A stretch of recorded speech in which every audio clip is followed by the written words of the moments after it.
Little Miss Short Arse doesn't have that problem. It's going to be just one, Adam. And you're like, no. She's like, why have you not watched any rom-coms? I think that man has been pining for her. Right? I think he was like, oh my God, it's my time. It's my time. Yes, finally came.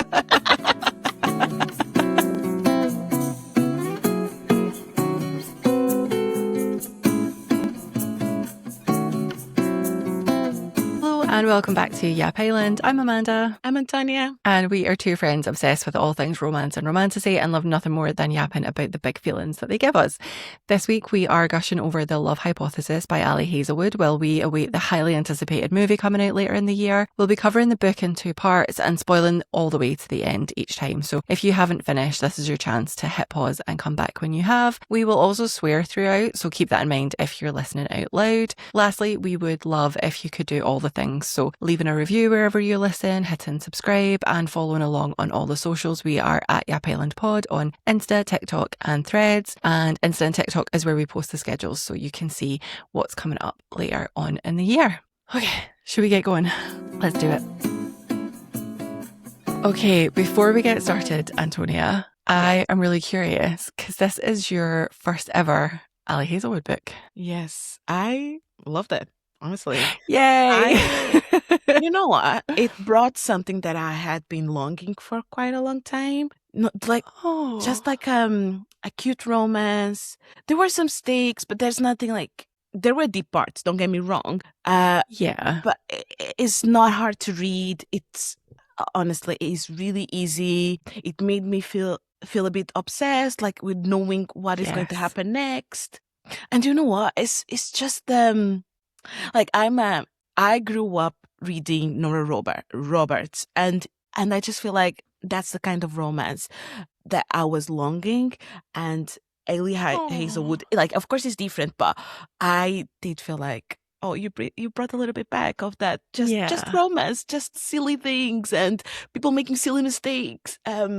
Yeah, making silly decisions, but and then the guy is completely head over heels and yes, it's just there for her. Like, I'm only nice to you, and I'm like, guys, if there's any trope that I will melt and I won't know what to do with myself, this is it. It's when agreed. Exactly, the guy's so grumpy. He's really like harsh. And everyone else, but softens when he sees her, and it does something to me. So all the time.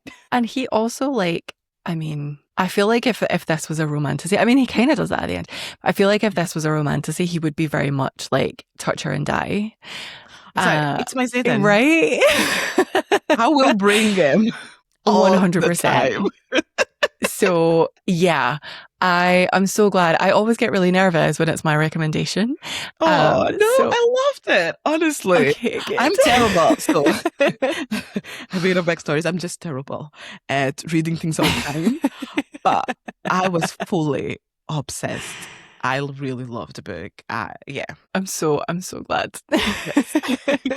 Okay, shall we start getting fully into the book? Probably should warn people, unlike the heated rivalry coverage, we are not necessarily going to go in chronological order. We're probably just going to be more like talking about the things that we love, and we might jump around. So yeah, we will cover it in 2 parts. So the next part will be out the following week on Wednesday as usual.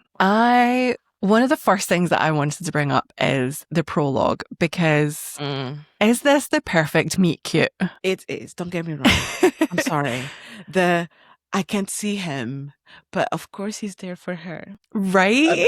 And he gives her the exact right advice that she needs at the exact right point in her life where she's at this huge crossroads. Exactly. Like without him, she wouldn't be where she is now.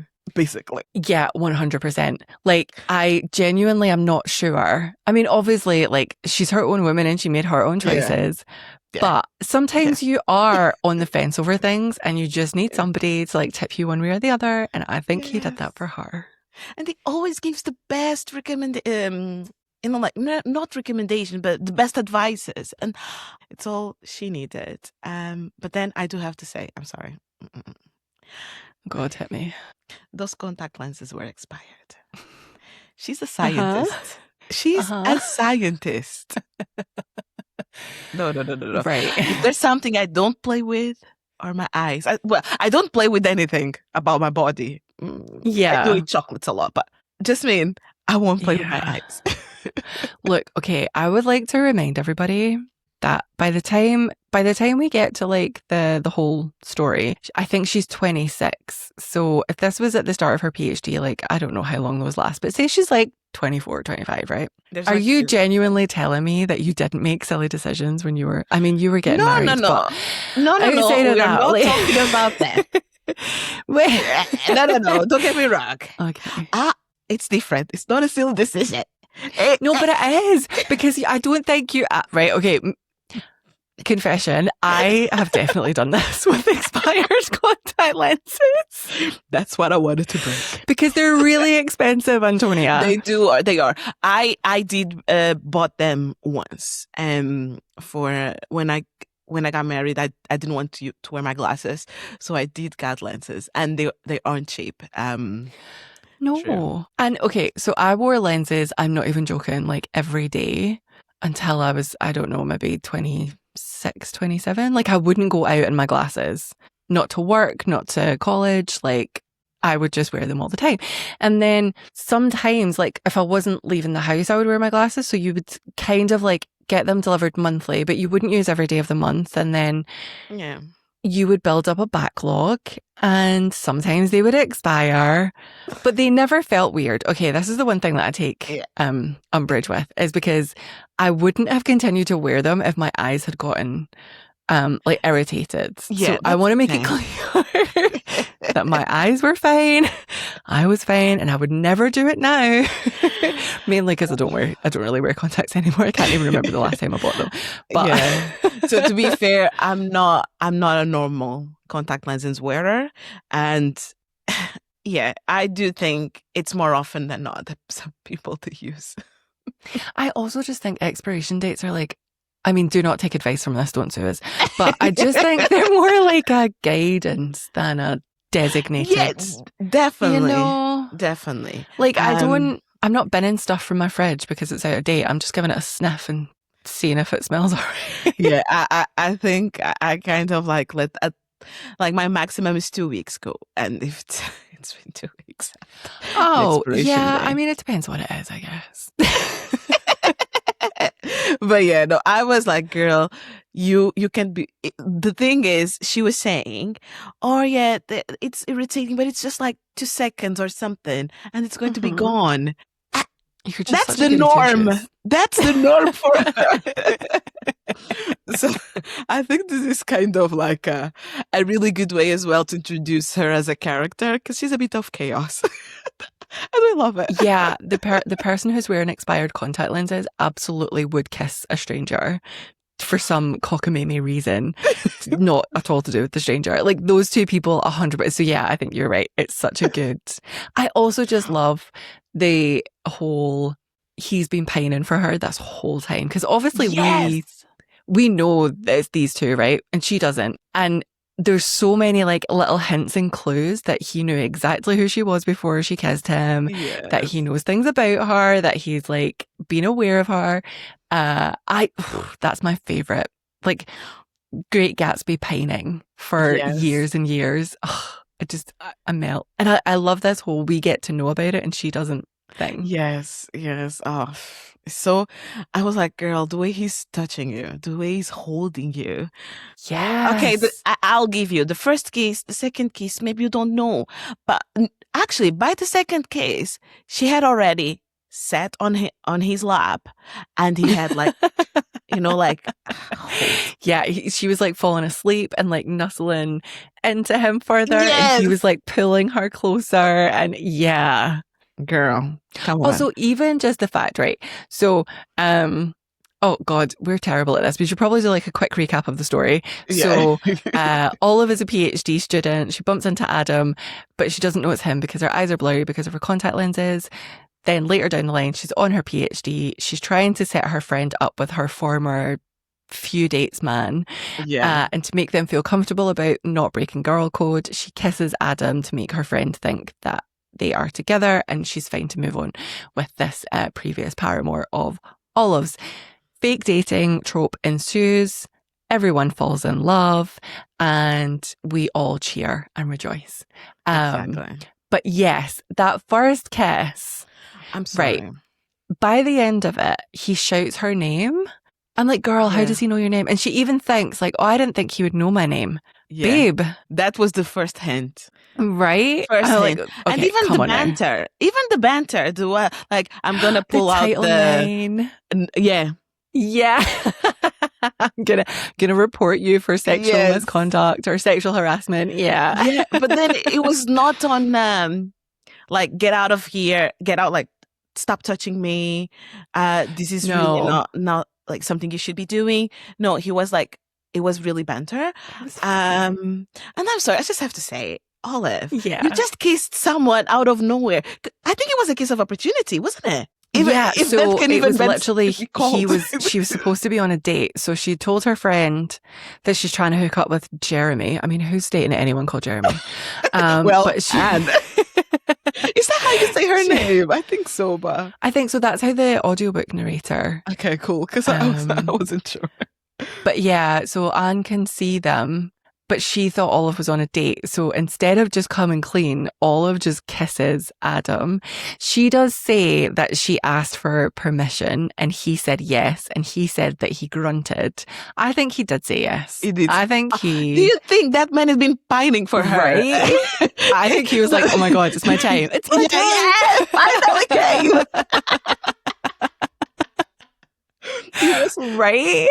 Honestly, best day of his life. But then he obviously can't say that. So he's then trying to cover by like, oh, I just grunted. It's fine. Yeah.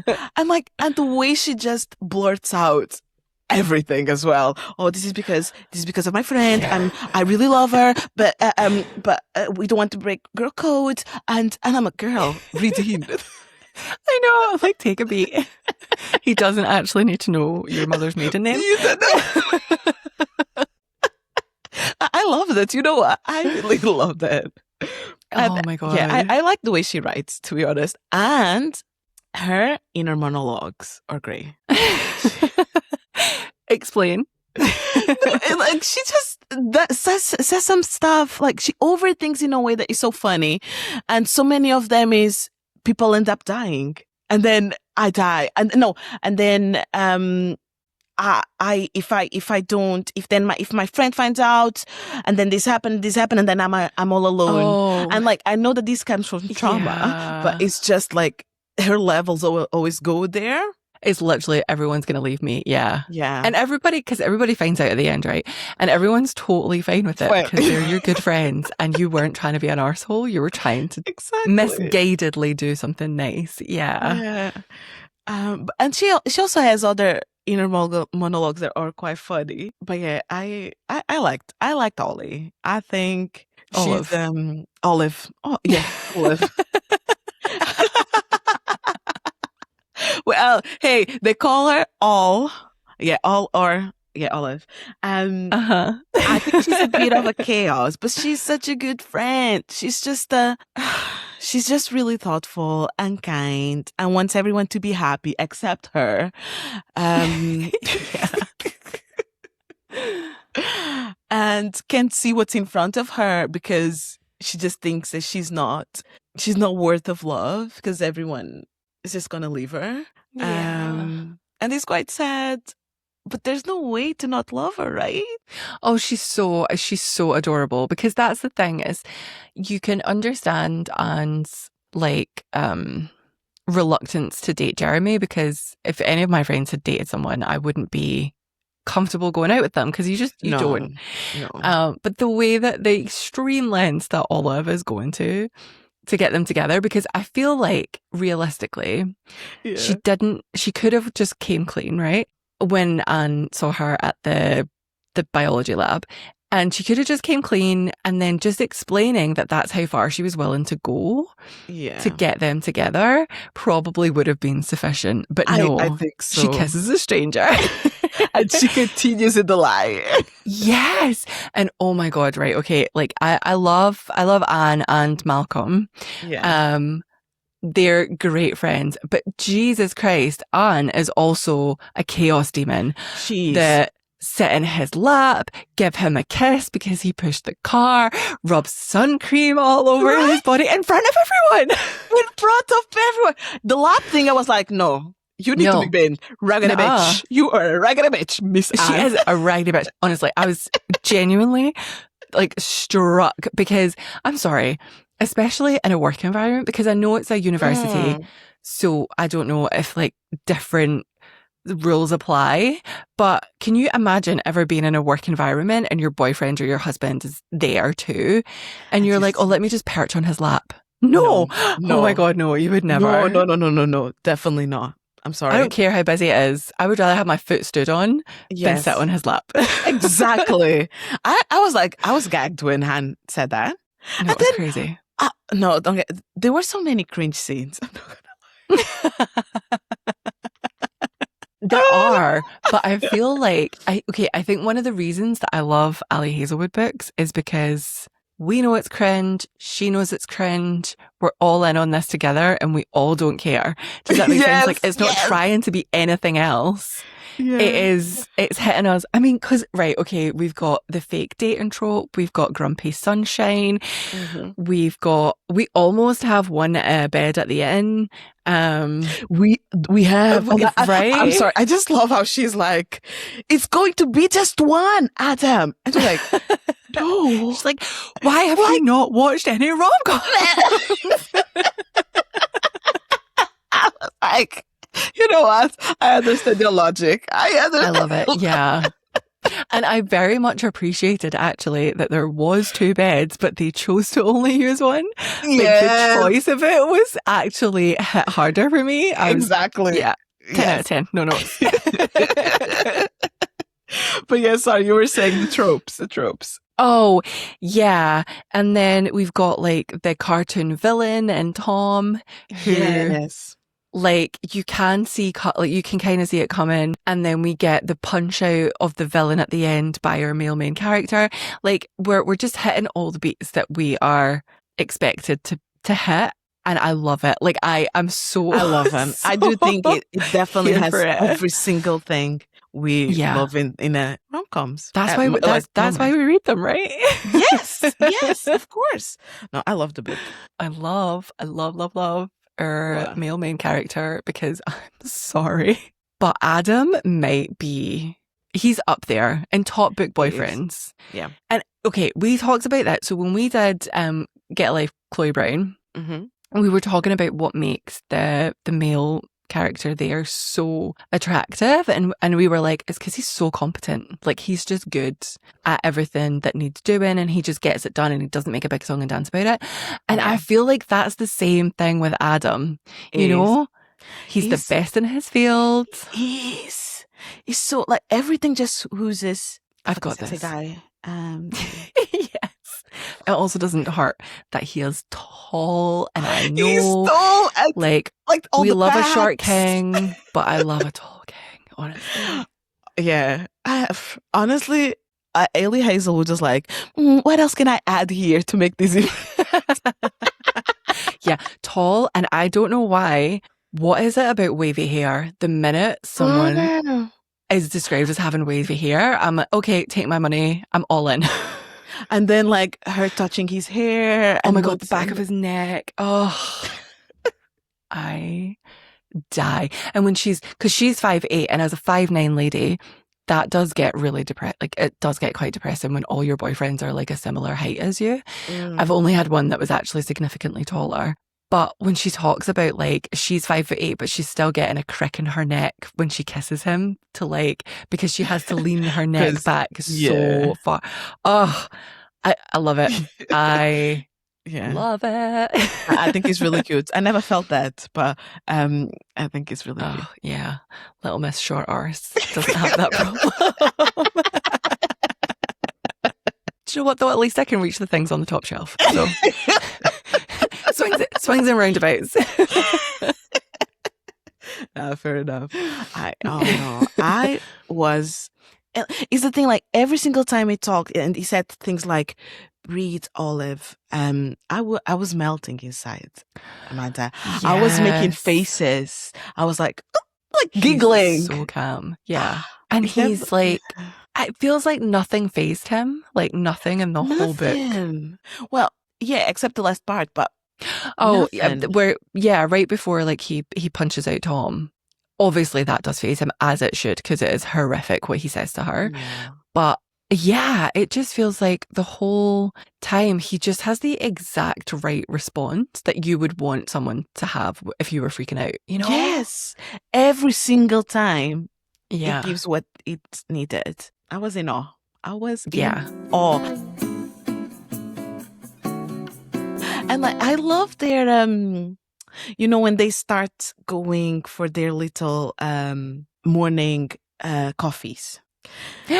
Yeah, the little 10 a.m. on a Wednesday. Yes, yeah. I loved how she was trying to get to know him. Like he would give some answers.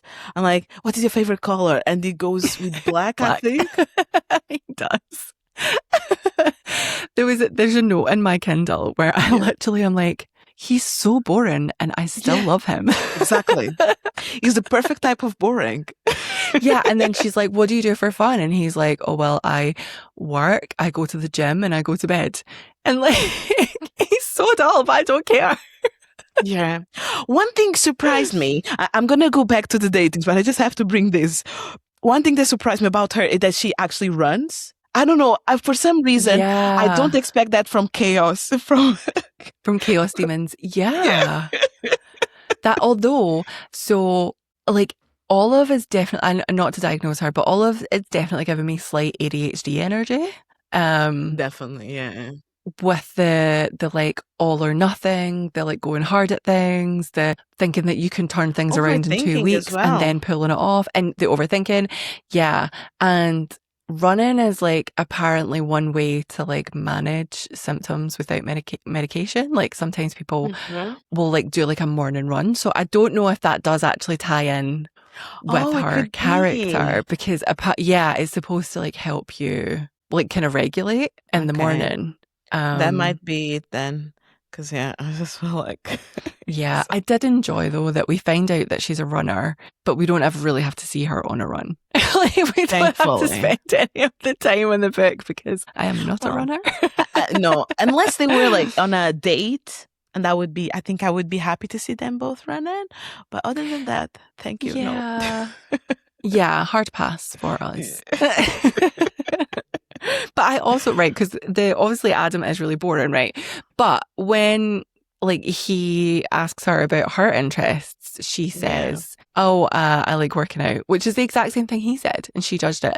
And then later on, he asked her, right? He asked her favorite color, and she says white. White, yeah.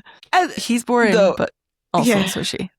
And it's funny because she was like, it's hard because exactly the same thing he had when he was trying to explain. It's the same brain process. Yeah. They're so cute. They're so cute together. Exactly. And I love that when like sometimes she would think, that's it, end of conversation. I don't know if he wants to continue. And then she would kind of like stop talking, but then he would start a conversation. And I'm like, girl, can't you see? Yeah, he's actually desperate to spend time with you. Yeah. And the way he agrees to everything so quickly, like when she's going through the rules and stuff like that. Also, do you know when she's going through the rules and she says there'll be no sex, and he is appalled that she even thinks that she has to make this a rule because like he was not expecting. Exactly. You know, his response to everything is just... He's really green flags, let's be honest. Such a good guy. He's such a good guy. Yeah. Oh, right. Okay. So people are going to get sick of me saying this, but you know, when we were doing Heated Rivalry and I went on like an absolute rampage about how Ilya is not nice, but he is kind.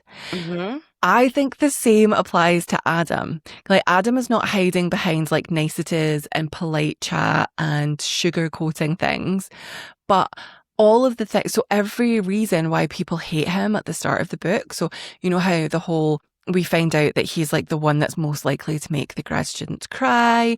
He's the person who's like most likely to turn down your like thesis proposals or whatever you call it. Like obviously I have not done a PhD, so I would not know. But he's the one that's like giving the feedback. But then we find out at the end of the book, or like closer to the end of the book, it's because he wants them to do a really good job. He wants them to make a difference.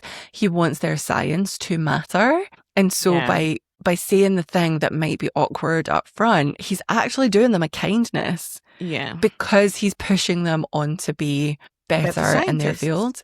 Yeah. Like, I remember when I was reading the first few parts when they were talking about how horrible it is. And even like, I think after the Greg scenes, I was just thinking to myself, I feel like this is a situation where he probably says things about the work, not about the person, and trying to make them be better, the work be better, not like. And of course, he says that at the end, like I never make it personal. Exactly, because it's just about the work. Exactly, and I feel like I really need someone like at that stage of the book, because I think it was around chapter 7 when Greg comes and says that, and and I just felt like I need someone to actually come and tell me what he said. Because I really doubt that this amazing man that softens when he sees Olive would say something really like to make you feel like he's a failure, you know? So my theory is that Greg is actually just mediocre. That as well. Yeah. Like don't get me wrong, I'm not the best person when I get criticism. I don't take it out on the person that criticised me, but I will spiral for weeks about how I should have known better, I should have done better, I should have like had that already done, I should have known what I didn't know, blah, blah, blah, blah, blah. But I feel like the reason that Greg throws it out externally is because he probably knows that he's not like the next wonderkind of science. And I bet, I don't know, because I'm like, I don't think Adam is particularly like nice to other people. I think he is only nice to Olive, which again, I'm here for. I love it. I love it. But give me more. Yeah, but my suspicion is that Greg, I'm talking like they're real people, but they are to me in my head. But they are. Yeah, I think when you have that reaction, it's because you know that you probably didn't do your best work, or that they're probably right. And so you have to make them out to be an arsehole rather than. Yeah. And also, I'm just about like, if you want, because there was a whole bit about how Greg wanted to graduate at the same time as his wife, and now that he's going to have to redo this, blah, blah, blah. But I'm also just like, well, if that's what you wanted to do, maybe you should have done a better job. Yeah. Thing is, it's not like, because that's the thing, there's two kinds of criticism. There's that criticism that they tell you, but they don't even tell you what you should be doing to improve. And I'm 100% sure that what Adam gave him would be something where he actually pinpointed what needed to be better. Yeah, how to make things better, how to change things, how to improve things. 100%. And I'm sorry, that's the best kind of criticism, because you at least know what you need to do to make things better. You know what is right, what it can keep as it is, and what else you need to be working on. And all of us, we all have plans on how things were supposed to go, but sometimes things don't go the way. And we shouldn't be thinking, well, now I can't go on him, so I'm going to go on his girlfriend. Yeah, also, you're so right, actually. Even the idea that you would go in on his fucking girlfriend because of something he said. Yeah. What the fuck, man? And then him and his friend were basically like, you should break up with him because we don't like him. Excuse me? You're not even friends. Like, you're acquaintances. Exactly. At best. Exactly. What the And then, fuck? I just felt it wasn't warranted. It was ridiculous. We hate Greg. No. This is the We Hate Greg Club. Yes. I didn't even know that was his name. Well done you for even remembering that. It's on the notes. I was like, oh yeah, that guy.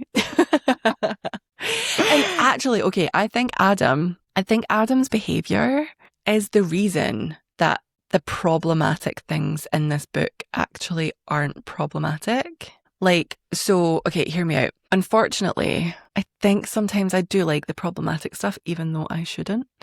You know who you're talking to. Right? I enjoy that we get them, we kind of get them in this book, right? Because we've got the age gap. She's 26, he's 34. We have the power dynamic. Yes. She's a PhD student and he's professor, that's the word. But then we also get weird, almost problematic things from her point of view. As well as the money, yeah. I'm not. I felt a little bit. I don't know. I think like he's all right for the first time, second time, but all the time, like he was paying.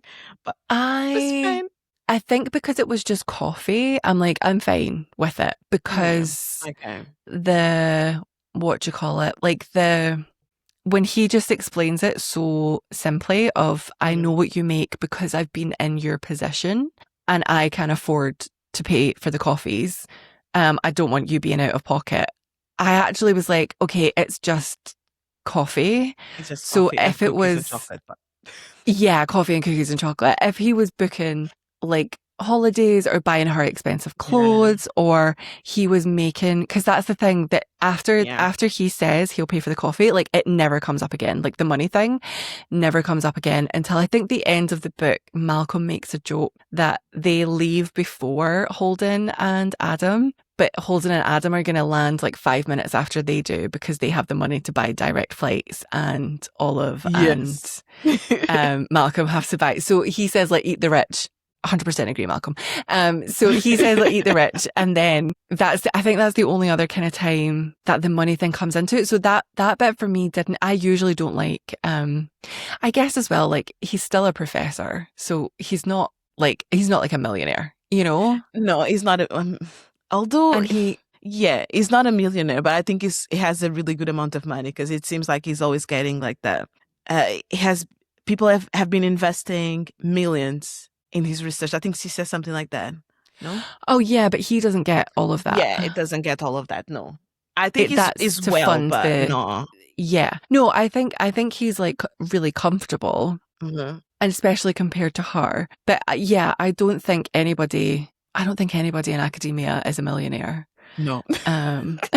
Like I think he is really, really comfortable. It weirdly didn't bother me. I think because it's never, I don't know, he never treats it as like a savior thing. He just goes, I used to make what you make. I know what you make because of the field that you're in. It's $20 for coffee. But I do think obviously the power dynamic is fucked because even though she's not, like he's not got anything to do with her PhD or he's not an advisor. He doesn't do any of these things for her. He still holds a hell of a lot of power in the institution that she is trying to progress through. Yeah. So it is a really vulnerable position for her to be in. But then there is a lot of problematic things from her side. So I feel like the way that he reacts to the problematic things on his side are done very well. Yeah. And then like on her side, like she kisses him without consent. Agreed. She calls him an asshole because Greg has shouted at her. She sits on his lap. She rubs the sun cream. Like all of these are propelled by her.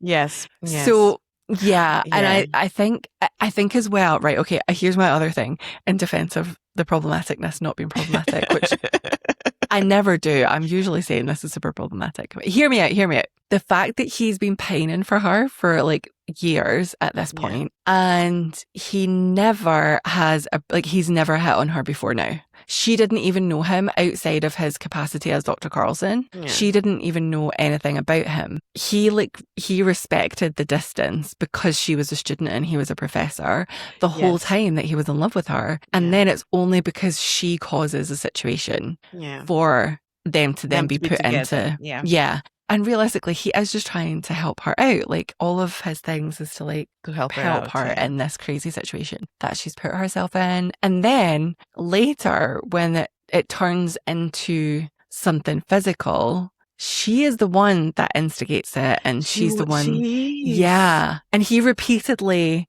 wants to make, like, he tries to put a stop to it, and he like makes sure that things are okay. And then there's even a part where he basically asks if like she's okay to continue, and she's like, yes, I said I was into it, and he goes, yeah, but you can change your mind at any time. And he specifically, I love that part. Yes, right?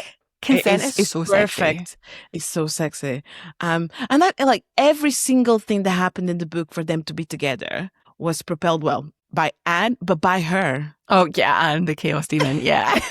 You know, like there was no time, no moment where he kissed her just because he wanted. Just sit on my lap, or, you know, like there was no moment like that. It was always she was a drive. Well, Anne, but she was the one then asking with her eyes, with her, like, with her whole body, and he was the one, yes, that's fine. Yes, that's fine. Yes, that's fine. Yeah, he was totally the one just going along with it. And even when, you know, when he pushes the car in the park, because the car's like stalled in the parking lot, and she pushes the car and like sends her over to give him a kiss, and he says something. She goes, should we hug or something? And he's like, oh, I'm all sweaty, I'm gross. Yeah. And then she's the one that blurts out, should we just kiss then? he was trying to give her an out of, yes, oh, I'm disgusting, like we don't have to do anything because I'm gross. And she's the one that's like, no, let's still do it. Yes. That's the thing. I felt that scene so cringe. I was like, girl, come on. I know, I would die. I would actually die rather I than would do any never of these do things. that, because everyone would be looking. And also, Anne, you crazy motherfucker, why would she just give him a kiss for pushing a car? You made that seem like it was the most natural thing in the world. It wasn't. It's not. It just isn't. Especially, I feel like if you're, again, I don't know if there's different rules when it comes to being on a campus, right? But I feel like if you were dating somebody in work, you would go out of your way to not have PDA. Yes. And on those premises, you know, and everybody would be grateful that you were not doing that. Exactly. Because the thing is, if they were both students, it's one thing. Yeah. You know? Yeah. But they aren't. No. And I don't even think PhD students count in the same category as undergrads, you know? And that was absolute nonsense. And then at the fucking... Sorry, I was just going to say, because imagine, like, you go in university, or even at school, it doesn't matter. You see your teachers kissing. Oh? No, oh my God, gross. Gross. Gross. It's so weird. In any kind of work environment, honestly, I'm just save that for home. You know? No, you just don't. It's insane. And then later when it's the sun cream and he is like topless and it's a work event, they are surrounded by colleagues. And I'm sorry, she's just rubbing sun cream into this man's pecs. No. Also, I just want to add here, and I might be the minority, but I don't want to see in a work environment my colleagues with topless. You know? No. I don't want to see. I guess if you looked like Adam, I don't know. But no, you're right. No. I'm not even lying, Amanda. I wouldn't. The only person, the only people actually, I can see like that are the famous people, you know, the ones that I will never, ever see in my life. No, honestly, I'm like, does this even happen in real life? Because the only time you see this happen is like Top Gun when they play volleyball. You know, I'm like, this. Do people actually run around? I don't know. I mean, they do in Scotland when it goes over 20 degrees. I was exactly going to bring that. And every single time I see that, I was like, oh no. Yeah, like nobody enjoys tap-saff weather, you know? Like, so I just, like the thought of going to a work event and then seeing my co-workers topless, I would actually like, this is not it for me. Time to go. It is insane behavior. I'm really curious though. I'm like, is this what American colleges are like? Because Ali Hazelwood is a scientist. That was her background. I don't know if she still does it, but that was her background before she started writing. So this is her world. So interesting. Maybe they do. Do they just have completely different rules that we aren't privy to? I don't know. Do you know what? I have a friend who works in academia. And he's a scientist, so I might just message him and be like, hey, go and read this book for me. Tell me. Is this normal? Yeah, how realistic is this? And the way she's like, Carlson or Adam or something like that. Yeah. Hey, have you put sunscreen? Girl, you are not his friend. Okay? I know, like, you don't even really know him other than in a like professional capacity. You don't even know him. So why are you doing this? It makes zero sense. And also, like, I know we don't get much of him on the screen, but this whole thing was caused by Jeremy, who doesn't even sound that interested. I think this is just, I honestly think this is just the whole Americans love the Irish thing, because that man didn't say anything interesting in the entire book. And is Irish. Yeah, because the whole time I was like, this is what caused this entire drama. This absolutely mediocre man. And like, she's incredible, right? Like, she's all women are the power. I'm gonna make our department, like, this place with more women. I don't know if I should leave industry, if I should go to the industry or stay in academia, but I really want to stay in academia and make sure that there are more women here. And when she goes to Boston, she goes to an event just for women. That was her event. She was creating like a mentorship program. Yeah. And like in 10 years time, we're going to rule the world because everyone. Yeah. She's done the math. I know. I know. We need more mentorship programs, to be honest. I loved her. I do, yeah. Loved her. Same. Yeah, girl, same. If you take out the chaos, all the chaos. Agreed. But, you know, I have to be grateful to her because I fucking love a fake dating trope. I know, because you know to it's real feelings. To true feelings. It's never going to not lead to true feelings. Yeah. I mean, I think one of my all-time, I mean, I know you don't agree, fine. But one of my all-time favourite movies is 10 Things I Hate About You. Because I don't know if it qualifies as like full-on fake dating, because obviously she doesn't know he's being paid to date her to begin with, but then she finds out later. But it is fake on his side until he then realizes that she's amazing. And watching these, I think it's the combination, it's the grumpy sunshine. I mean, although she's grumpy too, but it's men who are grumpy to everyone else except the women that they love. That's the key. That's the key, man. Yeah. I love it every single time. I'm like, yes. Why do we love it so much? I don't know. Is it just that we want to feel special? We're like, oh my God, I'm so special. He has a new personality. I love it, but only in the books. I mean, yes, I want to feel special every time to my loved one, but I don't want them to be a dick to everyone. No, if you were in a real relationship and you were having to like apologize for your partner's behavior to other people, that would be a red flag. That would be a gigantic, glaring, waving red flag. Yeah. Beep, beep, beep, beep, beep, beep. So, oh my God. No, we definitely don't want that. But in the books, give me every single time. That's the thing. All the books do is take all the real life red flags and make them green, because the girl is so special. And every time we're like, num, num, num.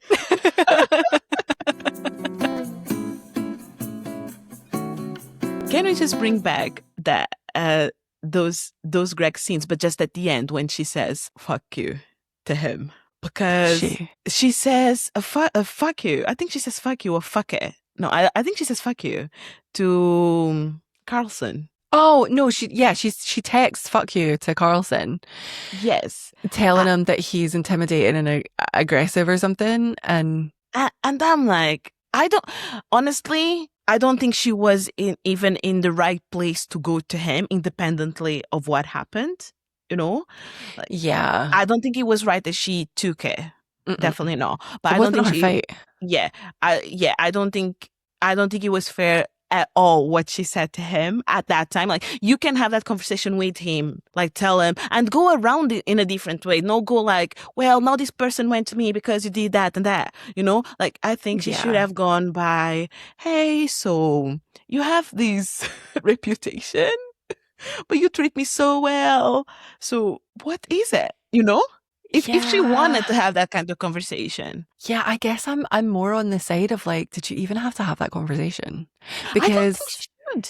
Yeah, because I'm like, that's the thing. Like, it's like you said, we only get it from Greg's point of view. We've got no idea what Adam actually said to him. Yes. You know? And I don't think there's like everything that she says about Adam being an arsehole is all like other people's stories. Nothing that she says is her own experience. Because she never interacted with him in these many years that she's been in Stanford. Yeah. So why are you trying to use other people's stories to come to him, you know? Yeah, like why are you believing them when your experiences? And here's the thing, like, I mean, I guess he did have that thing with Malcolm where he made Malcolm like throw out a bunch of his tests, I think. Yeah. So actually, I mean, I guess I would, but yeah, if she had said to him to like fuck off because of Malcolm, I might have been on board with that, but not over Greg. Like, come on. No, not at all. And I'm still on, he probably said for a reason, and they explained him, and he said what he needed to do. Yeah. He probably did all of those things. I 100% believe that because...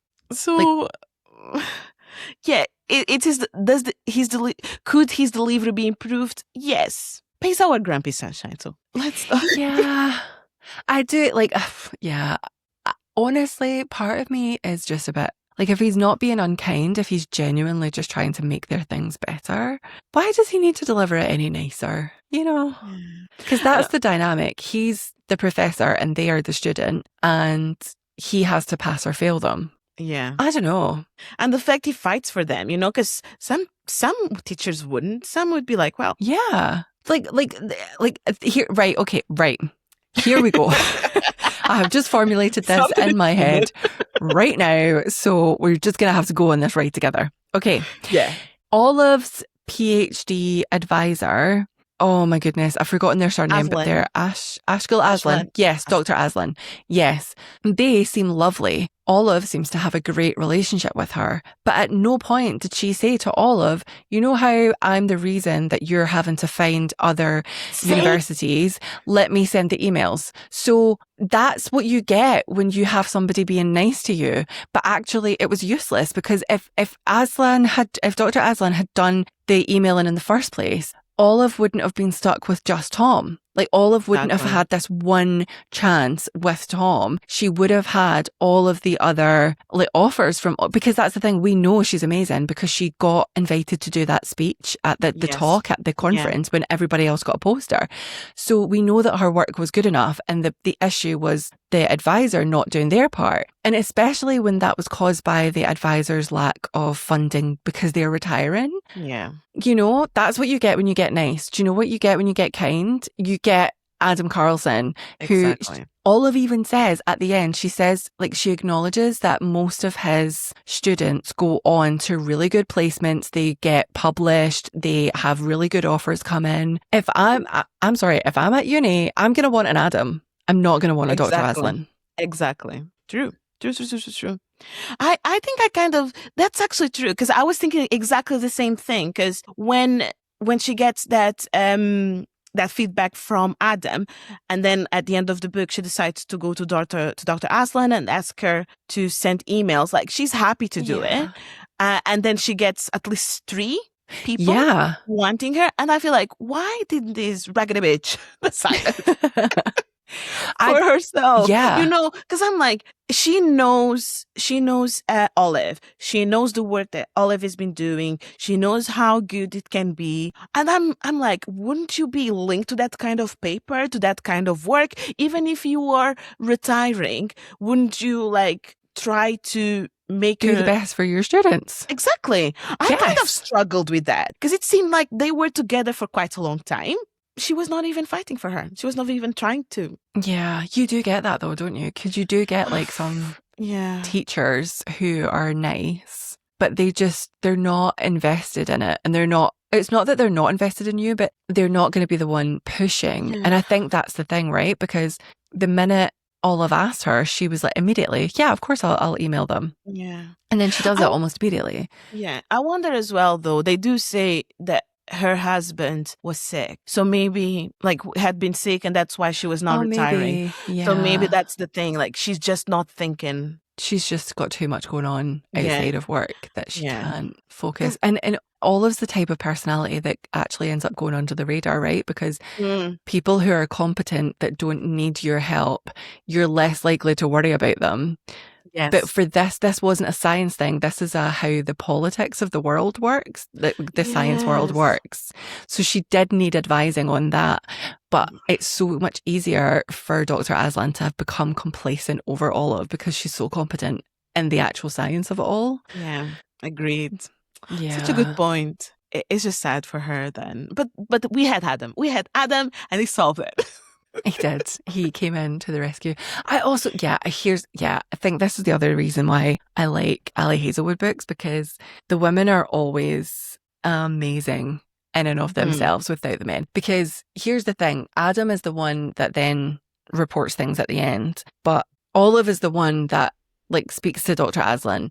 It's the merit of her own work that gets her the other offers that means that she can go. It's the bravery of her to play the tape in front of the Harvard people and in front of, everyone that could then do something about it. And I love when our female main characters are just fucking badass bitches that are incredible in their fields. Because the thing is as well, we don't, Olive never describes herself that way. She never thinks that her work is incredible. Yeah. Never. She actually thinks she's not that good. Yeah, she's always worried that she's not actually good enough to be there, or even the idea that she was wondering if she was good enough to do a PhD, way back in the prologue. When do you know what her first instinct when she gets the email from the conference saying that they want her to do a talk, and she immediately goes to Dr. Aslan's office and she's like, I can't do it. I'm shit. Yes. Blah, blah, blah. It must be a mistake. Yeah. Oh, which then makes it easier for her to believe Tom, right? Because that's what she felt about herself. Yes.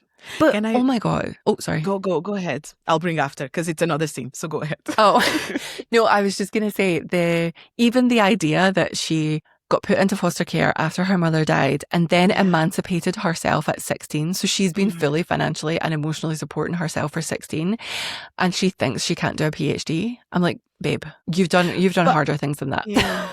But you would though. Oh, I totally understand where it comes from. Yeah. But it's those things. It's when someone else, an external person, looks at you and starts spitting out everything that you've been able to do, considering that you didn't have all of these things that everybody else did. Yeah. Yeah. And you were here. You were in this place at the best, at the top of your field. Top of your field. And because that's the thing, everybody else that we meet in this environment, none of them have perfect parents, but they've all had people that have helped them get to here. So Anne's parents sound great because they take in Olive during all the holidays and stuff. That's Malcolm's really cute. parents were all his whole lineage is professors and academics. He was tailor-made for this kind of life. Greg's wife is also doing a PhD. They all have a support network that would have helped them get to this point. And she was a kid that ended up in foster care, emancipated at 16, got herself a full ride to Stanford and then a PhD. And babe, she that's crazy. went to a different country. Oh my God. Yeah, she's Canadian. She's amazing. I love her. Amazing. Even if she is chaotic. Also, I just have to bring, I'm sorry. This is just, I love that kind of thing, by the way, anyway. Yeah. She starts talking with Tom, right? He's the only one that replies to her messages. And then somehow Destiny says, Tom and Adam, they're friends. They're actually best friends. Look, you gotta love it. You gotta love the cliche. I do. Don't get me wrong. When it happened, I was like, yes. Yes, you know what? I'll take it. Part of me was because Tom knew that Adam, because people in Boston had been talking about the fact that Adam had a girlfriend. Yeah. So, which was surprising, because they had started a week ago? I think it wasn't that long, maybe 2 weeks, but it wasn't long at all. And it had traveled to But that's just how important Adam is, I guess, right? Yeah, I guess. Oh, Jesus. Imagine kissing the most I know. famous person. Like the most revered person. Also, just the idea that you could see someone, have the time to ask, can I kiss you, process that they've said yes, and then kiss them without acknowledging in your head who that person is. That was a stretch. That was a stretch. Look, we just take it as it is. And I think... I'm super happy because we got the book, but it was a stretch. It was. Especially because everybody on campus knows him, but particularly she has all these stories. She has Malcolm stories, she has other student stories. She knows that he's made people cry, and you didn't notice before you stuck the lips on him that's who that was. Yeah, come on, girl, come on. Filled with lies. Filled with lies and deceit. Oh, I do love this scene when Tom meets them at the coffee place. Just out of nowhere. So she hadn't really prepared. Well, she had prepared, but their thing was going to be in the afternoon, and she was actually there finishing up their fake date. Yes. And they then go back. They go back to Starbucks, and they have a conversation all together. And of course, Tom makes that kind of question. I just have to say, I really feel Olive here because I'm that person. I hate talking in public. Same. I hate interviews. I actually... She says on the podcast that she fainted. I'm good now, but I used to sweat a lot. Yeah. But Sorry. Sorry, I did not mean to call you out, but I did. You did. Like a bitch. But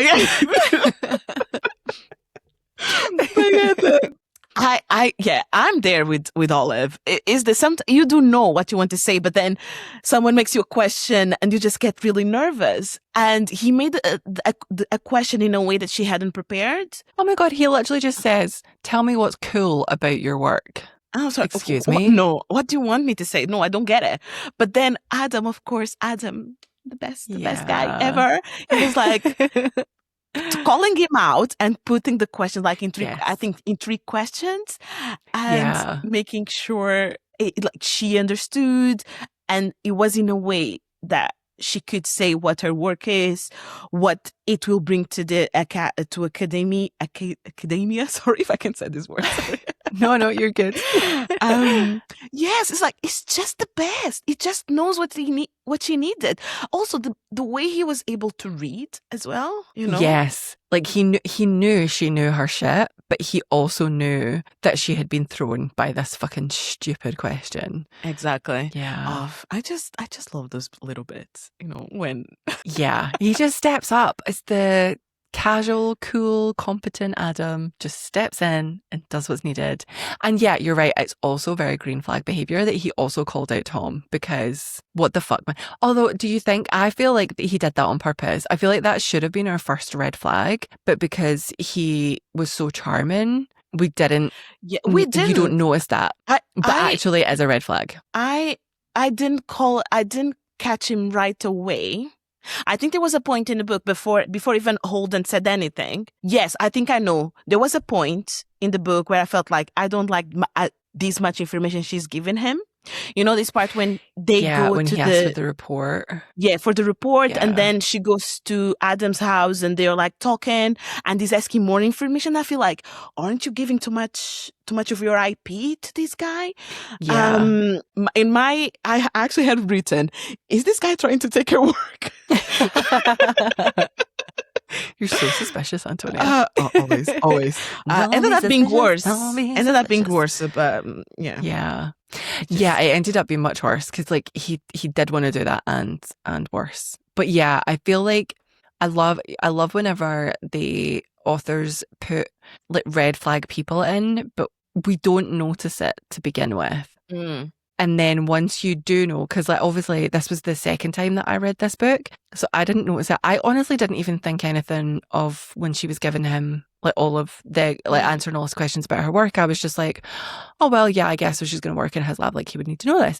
But then when I was reading it the second time around, I was like, oh, okay, here we go. Because yeah, he does this to put her, I think purposely, to put her on the back foot. And then the whole, like when he is like kind of ribbing Adam, it's one of those things that I'm like, you can see guy friends doing that to each other, but also it can just be mean-spirited as well, you know, like when he's only meeting Olive for the first time. And then there was like something, oh yeah, so do you know the bit where it's like after she has gone to the house well, I think it's weird to ask her to go to the house in the first place. Like I think that's a red flag. Yeah, because yes, it's her boyfriend's house, but being alone in a house with the man that she's only just met and she needs something from. Yeah.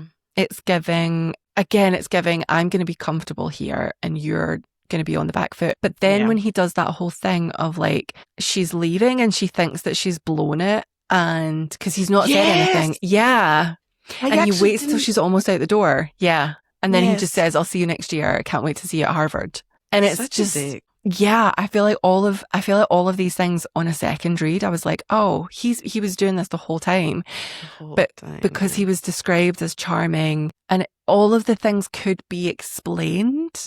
Yeah. But when you realize that he's a dick, you're like, oh no, that was just a breadcrumb. Do you know what was sorry, go ahead. No, carry on. I was going to say, you know what should have been our first hint to he was the antagonist of this thing? Was when his talk was described as boring. Yeah. Because even Holden, I think it's described as like he's good, like he's even though it's like he's in pharmacology area, and they still see it as he's like he's good, he's really funny, he does the Darth Vader jokes, you know, quite approachable.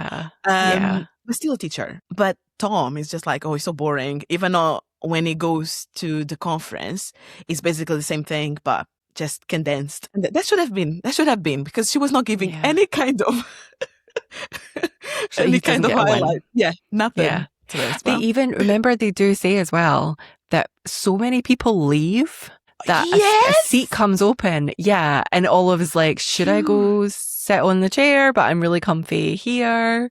That should have been our first hint. It should have, because he's also described as like a science hottie. So you have to be really boring for people that have come to look at you to want to leave. Like, if that's the reason they showed up in the first place and you're so boring, they're like, bye, I'm Audi 500. Exactly. I do understand though. I've been known to myself to sleep. Yes. Yes, you have. It's a hard one. Is it you that fell asleep in the cinema once? I did fall asleep. I did. But I don't know if it was with you guys. Probably. I can't remember the movie, but I definitely feel like I've turned around and saw you nodding off in the cinema. Look, I was really tired. It has happened at least twice in my life. Oh my God. With different group of friends. I think I've done it once because I had like no sleep the night before and the aircon was off, so it got really warm and stuffy. Okay, you have an excuse. Recipe for disaster. My dad does it all the time though. You cannot take my dad to the cinema. He just leaves. It's just another way for him to literally just nod off. It doesn't even matter what you're watching. It could be like a fucking Marvel movie and it's like bang bang. No, my dad is sound asleep. Look, when you gotta go, you gotta go. You gotta go. On that note, shall we gotta go for today? Yes. We'll round up because I think talking about how Tom is problematic as fuck and an arsehole, but before we deep dive into exactly what he does and the fallout from it, this is probably a good time to call it a day. And join us next week when we will be tearing Tom a new one, gushing over Olive and Adam, and also Malcolm and Holden. I'm really excited for that bit as well. Yes. And a bit of the friendship as well. Yes. I know, I'm so ready to gush about all of it with you, babe. Yes. Okay, well, we'll get going for now. Come back next week for part 2. And in the meantime, if you could do all of the things, so hitting notify or subscribing wherever you're listening, leaving us ideally a 5-star review, because we're just 2 friends with microphones and a dream, and it would be great if you could help us out with the algorithm. And if you want to follow us on socials, we are at Yap Island Pod on Instagram, TikTok and Threads, and that's where we post the schedules. So if you follow us there, you'll always know what's coming next. And we'll see you then. Bye. See you then.